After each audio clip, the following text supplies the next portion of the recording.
प्रणाम मित्रों, मैं हूं विकास सक्सेना। सामाजिक एवं राजनीतिक घटनाओं के विश्लेषण के यूट्यूब चैनल चैतन्य में आपका स्वागत है। आप देख रहे हैं विकास की बात। इजराइल और हमास के बीच जो लड़ाई चल रही है उससे एक बहुत बड़ी खबर आ रही है। समाचार ये है कि हिजबुल्ला जो आतंकवादी संगठन है उसका चीफ नसरल्लाह उसको मार गिराने का दावा किया है आईडीएफ ने। इजरायली डिफेंस फोर्सेस जो हैं वो ये कह रही हैं कि उनके एक हमले में जो उन्होंने बेरूत पे किया था उसमें हिजबुल्ला का कमांडर या चीफ कमांडर सर्वोच्च नेता नसरल्लाह मारा गया है। पिछले एक साल से लगातार हमास और पहले इजराइल के बीच युद्ध चल रहा था।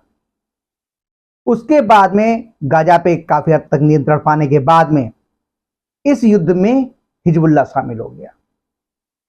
आपको याद होगा कि जब हमास ने इजराइल में घुस के अचानक हमला किया, वहां के बहुत सारे लोगों को बंधक बना के ले गया और आज तक उनमें से बहुत सारे बंधक हमास के पास हैं।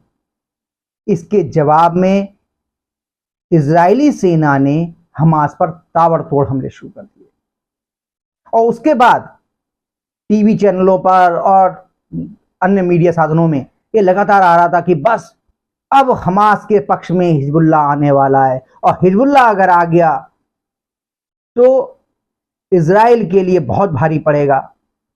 फिर एक दिन नसरल्लाह जो हिजबुल्ला का चीफ हुआ करता था, तो कह रहे हैं वो खत्म हो गया है, उसकी मौत हो गई है। आज हिजबुल्ला के चीफ नसरल्लाह लोगों को संबोधित करेंगे, उनका बयान आएगा। देर रात तक इंतजार करके मीडिया वालों ने सबने सुना कि क्या बोलने जा रहे हैं नसरल्लाह, क्या कहेंगे, क्या वो हमास के साथ खड़े हो जाएंगे। और अंततः हमास के साथ हिजबुल्ला का चीफ उसने घोषणा कर दी और वो लेबनान से इजराइल पर हमले करने लगा, रॉकेट और मिसाइलें दागने लगा। स्वाभाविक रूप से जवाबी कार्रवाई इजराइल की तरफ से भी की गई और जब उसने सही से हमास को ठिकाने लगा दिया उसके बाद उसने निशाना साधा हिजबुल्ला की तरफ, लेबनान की तरफ, और एक के बाद एक हिजबुल्ला के कमांडरों को उसने ढेर करना शुरू किया। और सबसे बड़ा धमाका तो इजराइल ने तब किया, ये कहा जा रहा है, हालांकि इजराइल ने अभी औपचारिक रूप से इसको स्वीकार नहीं किया है, जब वहां पर पेजर बम फटे, मतलब पेजर जो है वो बम बन गए। बड़ी संख्या में हिजबुल्ला के कमांडर उसमें मारे गए। पूरी तरीके से कहा जाए कमर टूट गई हिजबुल्ला की। और इसके बाद में उसने बमबारी शुरू की, एयर स्ट्राइक की लेबनान के ऊपर जहां पर हिजबुल्ला के अड्डे थे।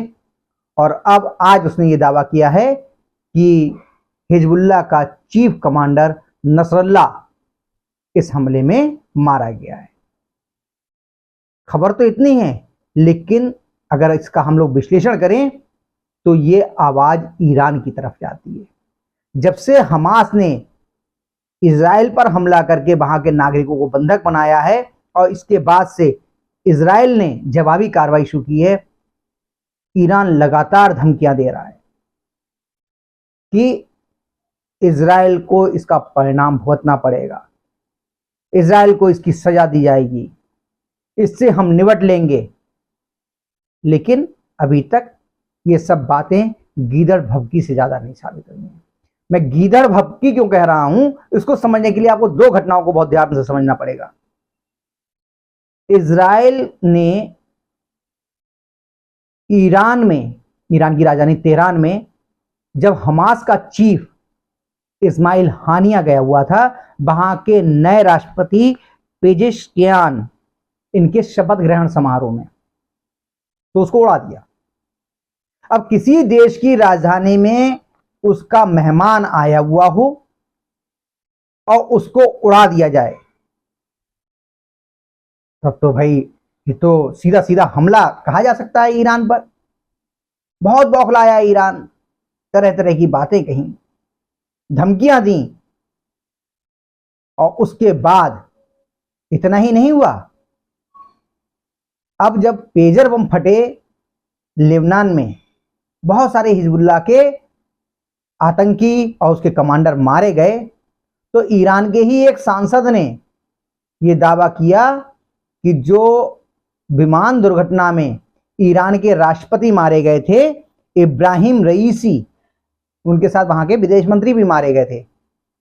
कहा यह गया था तब कि ये खराब मौसम के कारण उनका विमान जो है वो दुर्घटनाग्रस्त हो गया। लेकिन ईरानी सांसद का यह दावा है कि उनका भी पेजर फटा था। अब पेजर फटा था तो सीधे सीधे इशारा जा रहा है मोसाद की तरफ, यानी कि इजराइल की तरफ। ये दो इतने बड़े हमले प्रत्यक्ष तौर पर ईरान पर हुए हैं। ईरान धमकी तो दे रहा है, लेकिन आज जो उसका बयान आया है वो ये समझने के लिए काफी है कि ईरान की धमकियां केवल गीदड़ भभकी हैं, वास्तव में वो घुटनों पे आ गया है। आज ईरान की तरफ से बयान अभी टीवी चैनलों पे चल रहा है, कोई आधिकारिक पुष्टि नहीं हुई है, लेकिन जब टीवी चैनलों पे चल रहा है तो संभवतः ये उनका आधिकारिक बयान होगा ईरान की सरकार का कि इंसाफ मिलना हमारा अधिकार है। यानी कि जो लोग हमास की करतूतों को सही ठहरा रहे थे प्रत्यक्ष या परोक्ष रूप से, उसकी करतूतों को फलस्तीन की जनता की आड़ में छिपाने का प्रयास कर रहे थे और इजराइल के हक की, यहूदियों के हक की, उनके इंसाफ की कोई बात नहीं कर रहा था।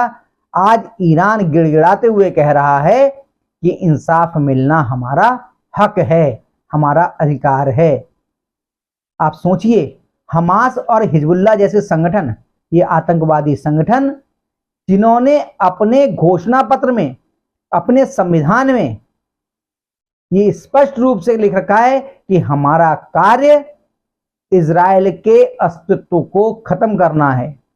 इजराइल के अस्तित्व को खत्म करने का मतलब यहूदियों के अस्तित्व को खत्म करना, यानी कि किसी नस्ल को खत्म करने के संकल्प के साथ जो संगठन बने हुए हैं, उन संगठनों की पैरवी वो तमाम देश और संगठन कर रहे हैं।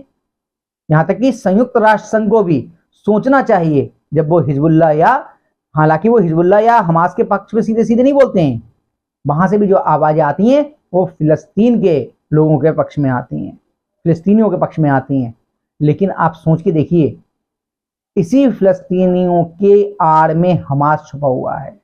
लेबनान में रहने वाले लोगों के, लेबनान की जो आम जनता है, उनकी आड़ में हिजबुल्लाह छुपा हुआ है। तो अपील या आक्रोश उन आतंकियों के विरुद्ध होना चाहिए जो आम जनता को, आम लोगों को, आम फिलिस्तीनियों को ढाल की तरीके से इस्तेमाल कर रहे हैं। लेकिन ऐसा नहीं हो रहा। तो जो हालत है मिडिल ईस्ट की, और जो इजराइल और हमास का जो युद्ध था, जिसमें अब हमास पहले खत्म हो गया लगभग, हिजबुल्लाह अब लगभग खत्म हो गया। तो हिजबुल्लाह का जिस तरीके से नसरुल्लाह मारा गया और जिस तरीके से जो खबर आ रही है, और पेजर बम फटने में उसके अधिकांश कमांडर मारे गए, आप ये मान के चलिए कि नसरुल्लाह के साथ में हिजबुल्लाह और जो आपका ये है हमास, ये दोनों ही संगठन बहुत कमजोर हो गए हैं। आगे और क्या होगा देखा जाएगा। अभी तो युद्ध मुझे नहीं लग रहा कि इतनी आसानी से, अभी इतनी जल्दी खत्म होने जा रहा है। लेकिन इजराइल के इस बयान को कि नसरुल्लाह मारा गया, और उसके बाद ईरान की तरफ से ये कहना, वो ये भी कह रहा है कि हम इसका बदला लेंगे, लेकिन उसका ये कहना कि इंसाफ मिलना हमारा अधिकार है, ये बता रहा है कि कल तक गीदड़ भभकी देने वाला ईरान अब घुटनों पे आ गया है। तो आज के अंक में बस इतना ही। अगले अंक में हम लोग फिर मिलेंगे किसी नए मुद्दे के साथ। तब तक के लिए अनुमति दीजिए, आपसे अनुरोध है कि अगर आपको ये वीडियो पसंद आया हो तो इसे लाइक कीजिए, शेयर कीजिए, और हाँ, अगर इस चैनल पर आप नए हैं तो आपसे ये भी अनुरोध है कि इस चैनल को सब्सक्राइब करने के बाद नोटिफिकेशन का बेल आइकन जरूर दबाइए। धन्यवाद, प्रणाम।